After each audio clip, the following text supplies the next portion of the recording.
اللہ سبحانہ و تعالیٰ کی. اچھا اس کے بعد دین کیا تھا؟ اسلامی تھا. ٹھیک ہے نا, دین تو ایک ہی چلا ہے, دین بھی اسلام تھا. پھر اس کے بعد رب بھی اللہ تعالیٰ کی ذات تھی. اس کے بعد آخر وہ حالات بدلے گئے, یہی نسل انسانی ہے نا. آج ہم کیا کر رہے ہیں, ہم جو علم ہمارے پاس ہے ہم آگے ٹرانسفر کر رہے ہیں اولاد کو. ہے تو نسل انسانی نا, ان کے ابا ان کے ابا, وہ کہتے ہیں یہ پیچھے کرتے چلے جاؤ تو آدم علیہ السلام پہ ہیں. تو جب ان کا دین بھی اسلام تھا, رب بھی اللہ تعالیٰ کی ذات ہے, تو اس کے بعد آخر اختلافات کہاں ہو گئے؟ یہ ہے یہاں اس آیت میں کہ لوگ تو پہلے سے بھی ایک امت پہ تھے, واحدہ.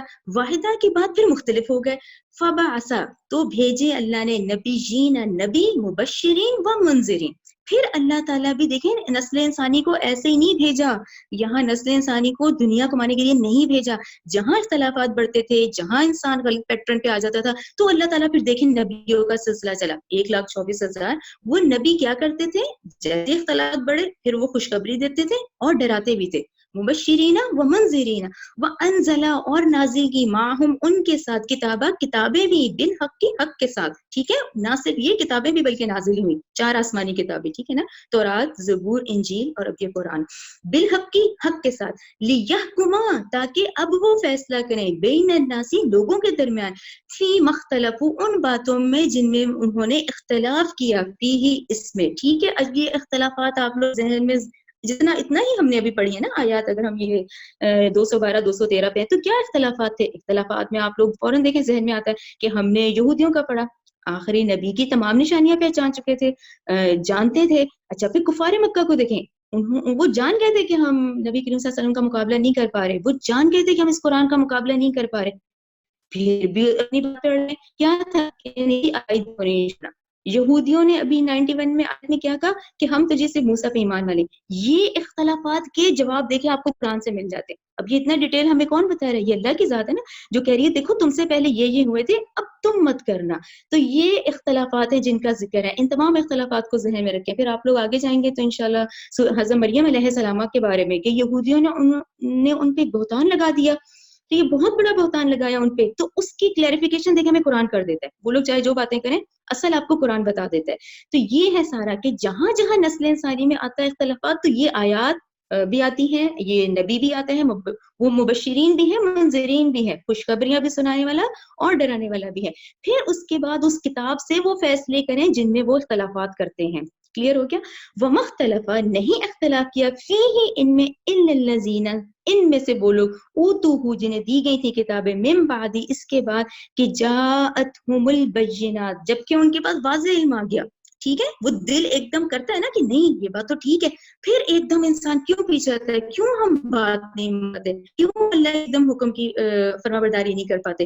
یہ ہے ریزن کہ وہ کتابیں بھی آن گئی جو ان کے پاس واضح دلائل کے ساتھ تھی, بغیم بینہم, نہیں وہ مانتے, پھر کیوں؟ آپس کی ضد کی وجہ سے. یہ آپ لوگوں کو یاد ہوگا, میں نے سورہ بقرہ 90 میں بھی آپ لوگوں کو ابھی بتایا ہے کہ یہ ورڈ پہ ضرور غور کریں, یہ بغیم بینہم, اختلافات کی ریزن یہ ہے. اختلافات کیوں ہوتے ہیں؟ اس کی بغین کا مطلب کیا ہے کہ میں اس کی بات کیوں مانوں, یعنی کیوں مانوں, یہ بات آ جاتی ہے. ٹھیک ہے نا,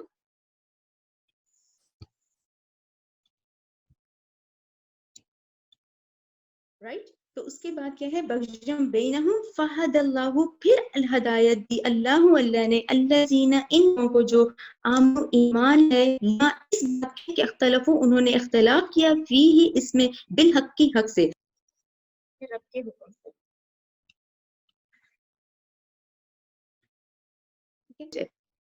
ٹھیک ہے, یہ آپس کی ضد کی وجہ سے, یہ جس طرح ہے نا یہ لوگ ہاں, ان کے ساتھ کہ اپنی کتاب نازل فرمائی حق کے ساتھ, تاکہ وہ فیصلہ کر دیں لوگوں کے مابین ان امور سے جن میں انہوں نے اختلاف کیا. ٹھیک ہے نا.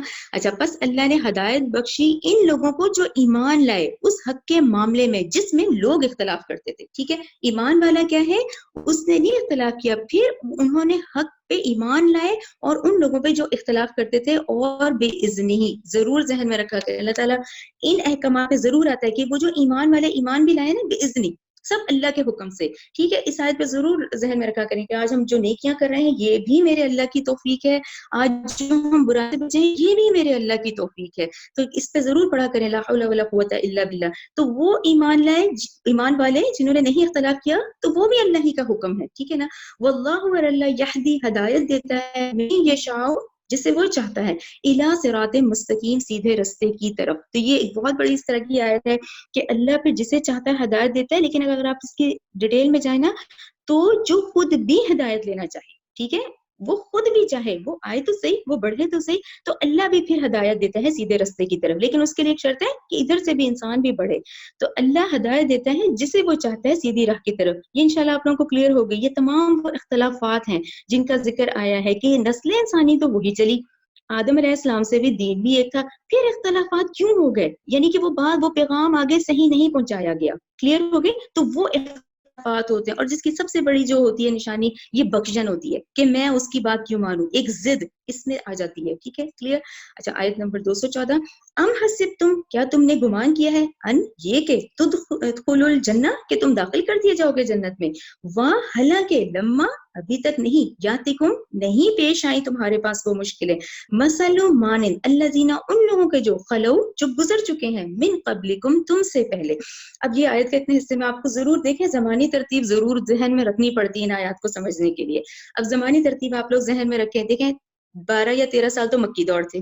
کلیئر؟ 12 یا 13 تو مکی دور تھے. مکی دور میں نے آپ کو کیا کہا تھا کہ بھئی مکی دور میں اجازت نہیں تھی ہاتھ اٹھانے کی. کفو ایدیکم، آپ لوگ آگے سورہ نساء 77 میں پڑھیں گے. ٹھیک ہے نا؟ اچھا، اب وہ جو مہاجرین آئے تھے تو وہ کتنی سختیاں جھیل کر آئے تھے نا، بہت زیادہ. اس ماحول سے جب وہ آئے تھے ان کو اس کی عادت ہو گئی تھی، انہیں تھا کہ یہ ایمان لانا اتنا آسان نہیں ہوگا، اس میں یہ سختیاں آئیں گی. اچھا، اب آ جائیں مدینہ کی طرف. مدینہ میں ماشاءاللہ ایمان تو فوراً سب لائے، اوس و خزرج کے جو قبیلے تھے، لیکن ابھی ان کو ان سختیوں کا اندازہ نہیں تھا کہ وہ جو ہم نبی کریم صلی اللہ علیہ وسلم پہ جب ایمان لائیں گے تو یہ سختیاں بھی آئیں گی.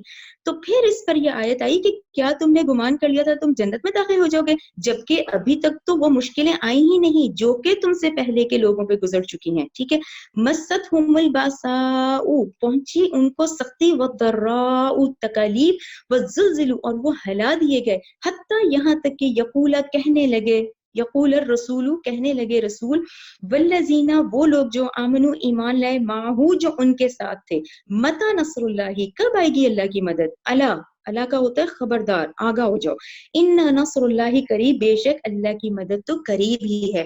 یہاں یہ تمام حالات ذہن میں رکھیں، اور یہ بھی ذہن میں رکھیں کہ آپ لوگ انشاءاللہ آگے پڑھیں گے، یہ جو محمد صلی اللہ علیہ وسلم کے آنے سے پہلے جو 600 سال تھے، جس میں عیسائی مذہب، اس وقت تو عیسائیت مسلمان تھے نا، ان پہ بھی بہت مشکل آئی تھی، وہ جو حواری تھے. اسی طرح یہ بنی اسرائیل جو موسیٰ علیہ السلام کے دور کے تھے، ان پہ بھی بہت مشکل آئی تھیں اپنے اپنے وقتوں میں. تو یہ بات ہے کہ جب تم حق کی طرف آؤ گے، تم اس طرف آؤ گے، تو یہ پھر آئیں گی کہ تم نے کیا گمان کر لیا تھا تم ایسے ہی جنت میں داخل ہو جاؤ گے، جب تک کہ ابھی تم امتحانات سے نہیں گزرے. یہ کلیئر ہو گیا سب کو؟ ٹھیک ہے نا؟ اچھا، پھر اس کے بعد دیکھیں آیت نمبر 215 دوبارہ. اب پھر میں آپ لوگوں کو ریمائنڈ کراؤں گی، سورہ بقرہ میں احکامات کی ابتدائی شکلیں ہیں، ابتدائی احکامات آپ کو بقرہ میں ملیں گے، ڈیٹیل جو ہے وہ آپ کو تفصیلی احکامات اگلی صورتوں میں آتے چلے جائیں گے. تو اب یہ جو ہے یہ حکم آ گیا، یسألونک، وہ آپ صلی اللہ علیہ وسلم سے سوال کرتے ہیں، ماذا ینفقون، کہ وہ کیا خرچ کریں.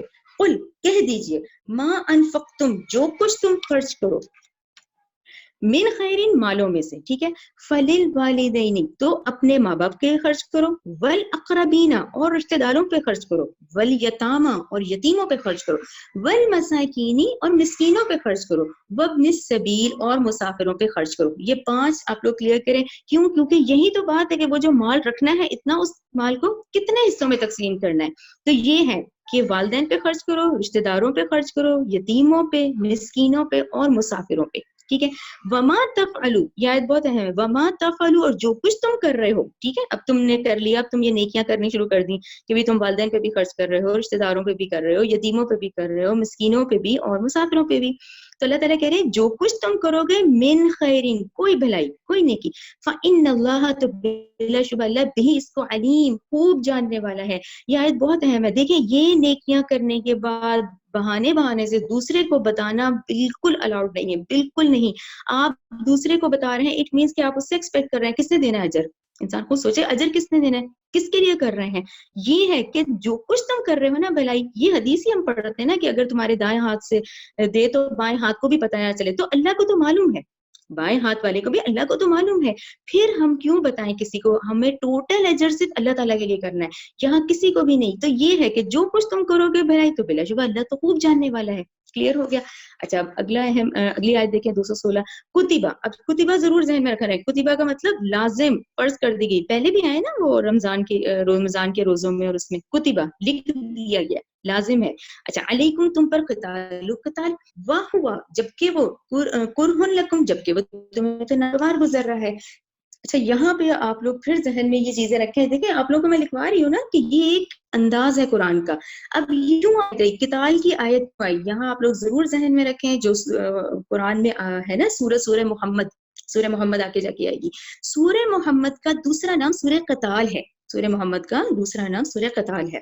اچھا اب یہ جو قتال کی فرضیت کی وہ والی سورہ محمد کی آیات آ چکی تھی، ٹھیک ہے، بقرہ کی اس آیت سے پہلے وہ والی آیات آ چکی تھی سورہ محمد کی، جس کو سورہ قتال بھی کہا جاتا ہے، ٹھیک ہے نا. اب وہ آیت آ چکی تھی پہلے، اس کے بعد یہ فرض والی آیت آئی کہ لکھ دیا ہے تم پر کہ اب تم لڑو. اب بے شک تمہیں ناگوار گزرے. اب ناگوار کیوں گزرے؟ اس میں پھر آپ لوگ ذہن میں رکھیں یہ پھر وہی زمانی حالات ہیں. ایک تو اس میں منافقین آ جاتے ہیں نا. منافقین کا کیا تھا؟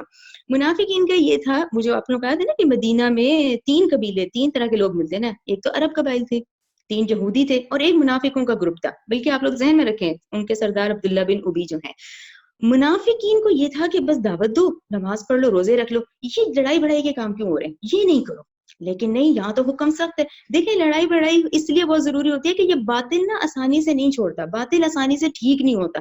اس باطل سے ٹکرانے کے لیے قتال ضروری ہے.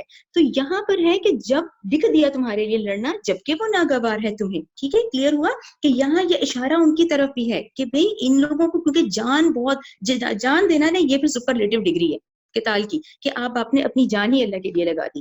تو تمہیں جب لڑنے کا کہا تو ناگوار ہے تمہارے لیے. وَعَسَىٰ، اور ممکن ہے، ان یہ کہ تکرہو، کہ تم ناپسند کرو، شیئن، کسی چیز کو، وَهُوَ خَيْرٌ لَكُمْ، یہ تو تمہیں لگ رہا ہے موت ہے، جبکہ یہ تو شہادت ہے.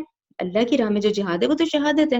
تو تم ناپسند کرو کسی چیز کو اور وہ تمہارے لیے بہتر ہے. وَعَسَىٰ، اور ممکن ہے، ان یہ کہ تحبو، تم پسند کرو، شیئن، کسی چیز کو، وَهُوَ شَرٌ لَكُمْ، اور جبکہ وہ تمہارے لیے بری ہوگی. پھر کیا ہے؟ واللہ، اللہ یعلم، جانتا ہے، وانتم، اور تم لا تعلمون، نہیں جانتے. کلیئر ہو گیا؟ اچھا اب پھر اگلا جو اہم ہے، اچھا 217 میں آپ لوگ پھر وہی زمانی ترتیب کے لحاظ سے ذرا آپ لوگوں کے ذہن میں یہ پکچر آ جائے گی نا، پھر آپ لوگوں کو یہ آیت 217 پڑھنے میں کلیئر ہو جائے گا. اچھا اب یہ دیکھیں، یہ ہے سعودی عرب کا میپ، ٹھیک ہے نا. یہیں پہ ہی ہو رہا ہے نا سارا، مکی 12 حالات ہیں. پھر اس کے بعد ہجرت کر کے مدینہ گئے. اب آپ لوگ ذرا غور سے سنیں. مدینہ آنے کے بعد، ٹھیک ہے، ہجرت ہو گئی، مدینہ آ گئے. اچھا اب مدینہ آنے کے بعد، ٹھیک ہے، اب یہ کیا تھے؟ کفار مکہ تو بہت اس میں آ گئے تھے کہ ان لوگوں کی اتنی شدید مخالفت تھی کہ آخر ہجرت کا حکم آ گیا. ہجرت کا حکم آ گیا، یہ لوگ مدینہ گئے. مدینہ آنے کے بعد اب یہ ہوتا ہے کہ نبی کریم صلی اللہ علیہ وسلم تھوڑے تھوڑے دستوں کی شکل میں 10 12 16 اس طرح کے لوگ یہ نا بھیجے جاتے تھے. یہ بھیجے جاتے تھے کہ دیکھو قریش کی نقل و حرکت آج کل کیا چل رہی ہے، کیا ہو رہا ہے. ضرور یہ چلتا رہا نا، 2 سال چلتا رہا، یہ ذہن میں رکھیں، 2 سال چلتا رہا، کیونکہ غزوہ بدر 2 سال بعد ہوتی ہے، ٹھیک ہے.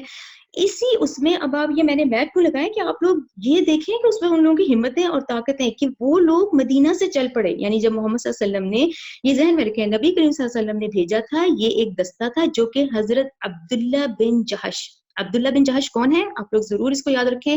نبی کریم صلی اللہ علیہ وسلم کی جو زوجہ محترمہ ہے ام المومنین حضرت زینب بنت جہش، جن کا آگے قرآن میں بھی کافی ذکر ہے، ان کے بھائی ہیں عبداللہ بن جہش.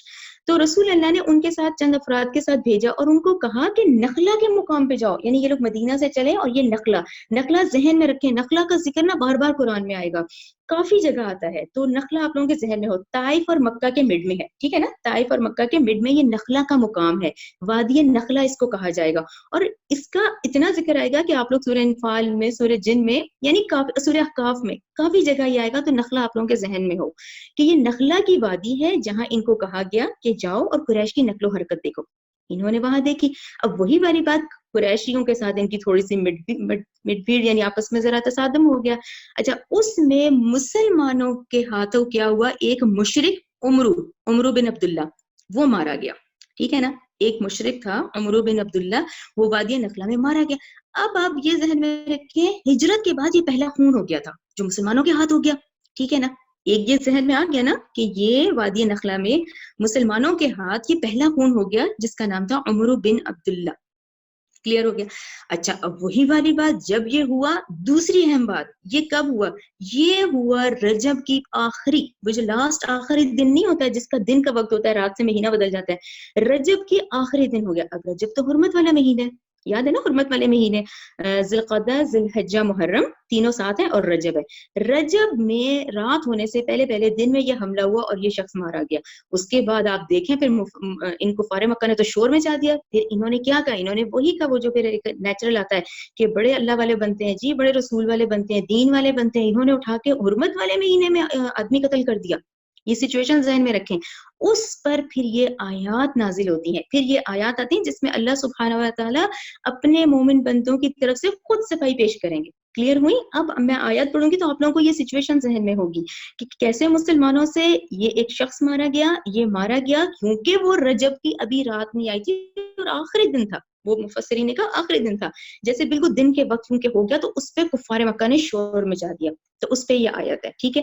یسألونک، آپ سے سوال پوچھتے ہیں، ٹھیک ہے، ان شہر الحرامی، اس حرمت والے مہینوں کے بارے میں، قتال فیہ، کہ کیا حرمت والے مہینوں میں لڑنا چاہیے. ٹھیک ہے نا، وہی ذی القعدہ، ذی الحجہ، محرم اور رجب. ٹھیک ہے. اور یہ رجب کی ہے یہ والا واقعہ. قل، کہہ دیجئے، قتال، لڑنا، فیہ کبیر، اللہ تعالیٰ نے کہا ہاں لڑائی کرنا اس میں بڑا گناہ ہے. اب آپ 1 2 3 کریں. وصد عن سبیل، وصد اور روکنا، عن سبیل اللہ، اللہ کی راہ سے، وکفر اور کفر کرنا. ٹھیک ہے. نمبر 2 بھی اس میں، یعنی پہلا اللہ کے راستے سے روکنا، دوسرا انکار کرنا، کفر کرنا. والمسجد الحرام واخراج اہلہ منہ اکبر، اور وہاں کے رہنے والوں کو نکال دینا. یعنی یہ جو 12 13 سال میں اتنی شدید مخالفت تھی. دیکھیں مخالفت کیا تھی، میں نے آپ کو کلیئر کیا نا کیا تھی مخالفت. اللہ کو تو وہ بھی مانتے تھے، کفار مکہ تو اللہ کو مانتے تھے، ان کو پتا تھا کہ یہ زمین آسمان، یہ سورج، یہ سب اللہ کی ذات ہے. پھر وہ 360 بت کیوں بنائے اور اس پہ وہ قائم رہے. یہ ہے اتنا، یعنی کہ شدید مخالفت ایمان والوں سے، حتیٰ کہ ان کو نکلنا پڑا وہاں سے. تو اللہ تعالیٰ نے کہا اللہ کے راستے سے روکنا، کفر کرنا، مسجد حرام کے رہنے والوں کو وہاں سے نکال دینا، وہ کیا ہے؟ منہ اکبر، وہ اس سے بھی زیادہ بڑا گناہ ہے. ٹھیک ہے. اب آپ نے دیکھا کہ اللہ سبحانہ و تعالیٰ اپنے مومن بندوں کے لیے گویا خود صفائی پیش کریں کہ تم بتاؤ اب تم نے کیا کیا، تم نے یہ اتنے غلط کام کیے، اللہ کے راستے سے روک رہے ہو، کفر کر رہے ہو، مسجد حرام کے رہنے والوں کو تم نے یہاں سے رہنے نہیں دیا بلکہ وہ چلے گئے. تو یہ زیادہ بڑا کفر ہے عند اللہ، اللہ کے نزدیک. والفتنۃ، اور یہ فتنہ، فتنہ وہ ذہن میں آپ کو یاد ہے نا وہ ڈیفینیشن جو فتنے کی، کہ ہر صاحب ایمان کے لیے ایمان پہ قائم رہنا، اسلام پہ عمل کرنا مشکل ہو جائے. یعنی باطل کا اتنا بڑا غلبہ ہو کہ پھر ایمان بچانا مشکل ہو جائے. تو پھر کیا ہے؟ پھر قتل کے مقابلے میں پھر کوئی ایسی بات نہیں ہے، اس میں قتل الاؤڈ ہے. ٹھیک ہے. والفتنۃ، فتنہ، شرک، اکبر، زیادہ بڑا ہے من القتل، قتل سے. ٹھیک ہے نا. قتل کے مقابلے میں بھی وہ چھوٹی شے ہے، بڑا شے یہ ہے کہ تم اللہ کے راستے سے روک رہے ہو، تم لوگ کفر کر رہے ہو. تو یہ بات کلیئر ہوگی آپ کو کہ فتنہ پھر کہیں بڑا گناہ ہے. اور یہ آپ لوگ یاد ہوگا ابھی 191 میں ہم ڈسکس کر چکے ہیں، ابھی سورہ بقرہ 191. ولا یزالون، اور وہ کافر تو ہمیشہ ہی، یقاتلونکم، لڑتے رہیں گے تم سے، حتیٰ یہاں تک کہ یردوکم، کہ وہ پھیر دیں تمہیں، عن دینکم، تمہارے دین سے. اگر ان استطاعوا، کہ وہ استطاعت رکھیں، یعنی اگر یہ چاہیں نا تو یہ اللہ کا پیغام نہ پہنچانے دیں. ان کی تو ہوگی کوشش کہ یہ دب جائے، یہ مت پھیلے. ٹھیک ہے نا. یہ کرتے رہیں گے کوششیں کفار کہ وہ تمہیں پھیر دے تمہارے دین سے. ٹھیک ہے. اگر وہ چاہیں تو یہ کریں. وَمَن يُرْتَدْ، اب اللہ تعالیٰ نے کہا جو شخص بھی ایسا کرے گا، پھر جائے گا، منکم، تم میں سے، عن دینہ، اپنے دین سے، فَيَمُتْ، تو وہ مر جائے گا، وہ مرے گا، وَهُوَ کافر، تو وہ کافر ہی ہوگا. فیمت، پھر وہ مر جائے، وہوا، اور وہ کافرون، کافر ہی ہوگا. اب دیکھیں یہ پیچھے سے کیونکہ آ رہا ہے کہ تم میں سے وہ شخص جو پھر جائے اپنے دین سے، تو اللہ تعالیٰ کہہ رہے ہیں پھر وہ کافر ہی ہوگا. فَأُولَئِکَ، تو یہی لوگ، حبطت، برباد ہو گئے، اعمالہم، ان کے اعمال، فی دنیا میں، و آخرت میں. اب یہ کن اعمال کا ذکر ہے؟ دیکھیں یہاں کیونکہ یرتد کا بات آ رہی ہے کہ وہ پھر گئے، یعنی پہلے جو نمازیں پڑھی، روزے رکھے، عبادت کی، وہ سب ختم ہو گئی. کیونکہ اللہ تعالیٰ کہہ رہے ہیں جو شخص پھر جائے تم میں سے اپنے دین سے، پھر وہ مرے تو وہ کافر ہی ہوگا. اور یہی لوگ ہیں جن کے برباد ہو گئے ان کے اعمال، دنیا میں بھی آخرت میں بھی. وَأُولَئِکَ، اور یہی لوگ، اصحاب النار، یہی لوگ پھر دوزخی ہیں، ہم وہ، فیہا، اس میں، خالدون، ہمیشہ رہیں. ان الذین، بے شک، بلا شبہ وہ لوگ، آمنو، جو ایمان لائے، والذین، اور وہ لوگ جنہوں نے ہاجرو، ہجرت کی، وجاہدوا فی سبیل اللہ، اور جہاد کیا اللہ کی راہ میں. دیکھیں یہ بڑا اہم نقطہ ہے. ہم جہاد کو ایک دم وہی سمجھتے ہیں، وہی جو میدان جنگ والا، ٹھیک ہے نا. دیکھیں جہاد، جہد جیم حادیر، اور اس کا روٹ ورڈ ہے جدوجہد، کوشش کرنا. جہاد کرنا اللہ کی راہ میں، یہ تو سارا دن چلتا ہے. یہ 24 گھنٹے میں آپ حساب لگا لیں، آپ کتنا ہے جو اللہ کے احکامات پہ گزر رہا ہے، جس میں اللہ تعالیٰ کی فرما برداری ہو رہی. یہ کوشش ہی ہے، یہی کوشش ہے. اچھا پھر اس کا کیا مطلب ہوا کہ بے شک وہ لوگ جو ایمان لائے، نمبر 1 کہ ایمان سب سے پہلی شرط ہے. پھر وہ لوگ جنہوں نے ہجرت کی، ٹھیک ہے، اور انہوں نے اللہ کی راہ میں جہاد کیا. اب جہاد کے اندر تمام سب چیزیں آ جاتی ہیں، آپ کی تمام تر کوشش جو اللہ کی راہ میں لگ رہی ہے، تمام تر کوشش، چاہے وہ جسمانی ہے، چاہے وہ وقت کی ہے، چاہے کسی کا گھر لگ رہا ہے، کسی کی چیزیں لگ رہی ہیں. ہاں یہ ضرور ہم کہیں گے سپرلیٹو ڈگری جو ہے وہ میدان جنگ ہے، ٹھیک ہے نا. تو یہ 3 ذہن میں رکھیں. وہ لوگ جو ایمان لائے، انہوں نے ہجرت کی، جہاد کیا اللہ کی راہ میں، اولئک یرجونا، وہ ہیں جو امید رکھتے ہیں رحمت اللہ، اللہ کی رحمت کی امید رکھتے ہیں. دیکھیں واللہ، اللہ غفور، بخشنے والا ہے، نہایت رحم کرنے والا ہے. یہ دیکھیں کتنی اہم آیت ہے. اس کے ایک ایک لفظ پہ اگر ہم غور کریں، یعنی کہ آپ شرائط دیکھیں کہ ایمان لاؤ، ہجرت کرو، اور اپنی پوری کوشش کرو، اس کے بعد اللہ سے امید رکھو. اچھا اس کے بعد اگر ہم ارد گرد دیکھتے ہیں تو پھر ایک وہ شخص جو اللہ کی نافرمانی کرے، پورے احکامات نہ کرے، لیکن وہ اسے شیطان نے کیا وسوسے میں ڈالا ہوا ہے، جی اللہ بڑا رحیم و کریم ہے، جی بہت اللہ رحمت والا ہے، بڑی رحیم و کریم ہے اللہ تعالیٰ کی. جبکہ اللہ تعالیٰ نے کہا یہ 3 کام کرو، پھر اس کے بعد امید رکھو اللہ کی رحمت کی. تو اللہ کی رحمت جسے ہم کہتے تھے نا، اتنا فلوئنٹ ہمارے ہاں تو بہت زیادہ ہے کہ جی اللہ بڑے رحیم و کریم ہے، سب بخش دیا جائے گا. کیسے؟ جبکہ قرآن میں ایک واضح احکامات ہیں. تو کیا قرآن کے احکامات اسی طرح ہیں؟ یہ قرآن کے احکامات اسی لیے ہیں کہ ان کو اپلائی کرو، ان کی امپلیمنٹیشن ہو. اور ان کی شرائط ہیں، پہلا ایمان. ایمان ہی تو سب سے زیادہ ہے کہ ایمان بالغیب، پورا ایمان رسولوں پہ، کتابوں پہ، ملائکہ پہ، یہ تمام ہے. اس کے بعد ہجرت کرو، اس کے بعد پھر جہاد کرو، کوشش کرو اللہ کی راہ میں. پھر یہ لوگ ہیں جو امید رکھتے ہیں اللہ کی رحمت کی. تو اللہ بہت بخشنے والا ہے، نہایت رحم کرنے والا ہے. ضرور اس کو ذہن میں رکھا کریں. اتنی آسانی سے نہیں ہو جائے گا کہ ہم کہتے ہیں کہ جی ہم اپنی مرضیاں کریں اور پھر اللہ کی رحمت کی امید بھی رکھیں. یہاں ضرور رکھیں کہ ہم نے قرآن میں پڑھا ہے یہ 3 ہیں، پھر اس کے لیولز، یہ کرو، اس پہ محنت کرو، پھر امید رکھتے ہیں یہ لوگ، پھر یہ لوگ امید رکھتے ہیں اللہ کی رحمت کی. ٹھیک ہے، اللہ بہت بخشنے والا، نہایت رحم کرنے والا ہے. آگے پھر ایک حکم آ گیا ہے، اب اس حکم کی طرف ہے. یسألونک، وہ آپ صلی اللہ علیہ وسلم سے پوچھتے ہیں، عن الخمر والمیسر، 2 چیزوں کا حکم، شراب اور جوئے کے بارے میں. قل، کہہ دیجئے، فیہما، ان دونوں میں، اثم، گناہ ہے، کبیرن، بہت بڑا گناہ ہے، ومنافع، کچھ فائدے ہیں، للناسی، لوگوں کے لیے، واثمہما، لیکن جو ان دونوں کا گناہ ہے، اکبر، زیادہ بڑا ہے، من نفعہا، ان دونوں کے فائدے سے. اچھا یہاں ضرور آپ کو میں پھر دوبارہ کہوں گی، یہ وہی آپ لوگ سب ذہن میں رکھیں، سورہ بقرہ 106، اس میں ہم نے کلیئر پڑھا تھا نا کہ یہ اللہ کا حکم ہے، یہ اللہ کا دین ہے. اگر موسوی شریعت تھی اس وقت وہ والے احکامات تھے، حضرت آدم کی شریعت تھی وہ والے احکامات تھے. شریعتوں میں فرق آتا ہے. اب آپ اور میں کون ہے؟ امت محمدیہ میں سے یہ ہمارے احکامات ہیں. ان احکامات میں سے یہ اللہ کا آرڈر ہے، اور اس میں پھر ہم نے یہ بھی کلیئر کیا کہ بھئی جب اگلا آتا ہے تو پچھلا حکم منسوخ کر دیا جاتا ہے. اسی طرح آپ لوگ سب لکھیں ہیں کہ شراب کی ممانعت کا یہ پہلا حکم ہے، یعنی پہلا آئے گا، پھر دوسرا سورہ نساء میں آئے گا، تیسرا فائنل آرڈر پھر سورہ مائدہ میں پڑھیں گے ہم لوگ. تو یہاں ضرور آپ لوگ لکھیں کہ شراب کی ممانعت کا یہ پہلا حکم ہے، کہ یہاں اللہ تعالیٰ نے کہا کہ یہ جوئے اور شراب جو ہیں ان میں گناہ ہے، لیکن ابھی کہا کہ ومنافع، کچھ فائدہ ہے ان میں، ٹھیک ہے، لوگوں کے لیے. ان کا گناہ ان کے فائدے سے زیادہ ہے، یہاں یہ آپ لوگوں کو کہا گیا. اچھا اب یہاں یہ بات سمجھ آتی ہے نا کہ یہ اس کو کیوں جوڑا گیا، یعنی یہ جوڑا گیا شراب کو اور جوئے کو. دیکھیں شراب کیا ہوتی ہے، شراب میں انسان نشے میں آ گیا، حقائق سے دور ہو گیا. اب آپ کو یہ نہیں سمجھ آ رہا حقیقت کیا ہے، یہ حقائق سے دور ہو گیا، ٹھیک ہے نا. اچھا پھر اس کے بعد سب سے بڑی کیا، محنت سے جی چرانا. جوئے میں بھی یہی ہوتا ہے. جوا کیا ہے، بیٹھے بیٹھائے پیسوں کا آنا. تو دونوں کا کیا ہے مین، کہ دونوں کا کام ہے محنت سے جی چرانا. محنت سے جی چراؤ، تو یہ کیا ہے، دونوں کام اس طرح کے ہیں. تو ان پہ فائدے بھی ہیں، لیکن ان کا گناہ جو ہے وہ ان کے فائدے سے زیادہ ہے. تو یہ پہلا حکم آیا ہے شراب کا، ٹھیک ہے نا. اچھا وہ یسألونک، اور وہ آپ سے پوچھتے ہیں، یہ اگلا حکم آ گیا. وہ یسألونک، وہ آپ سے پوچھتے ہیں، ماذا ينفقون، کہ وہ کیا خرچ کریں، ٹھیک ہے. اچھا یہاں پہ میں ضرور آپ لوگوں سے ایک دفعہ سورہ بقرہ کی ہی 195 پڑھوں گی نا، تو آپ لوگوں کو یہ آیت انشاءاللہ کلیئر ہو جائے گی. سورہ بقرہ 195.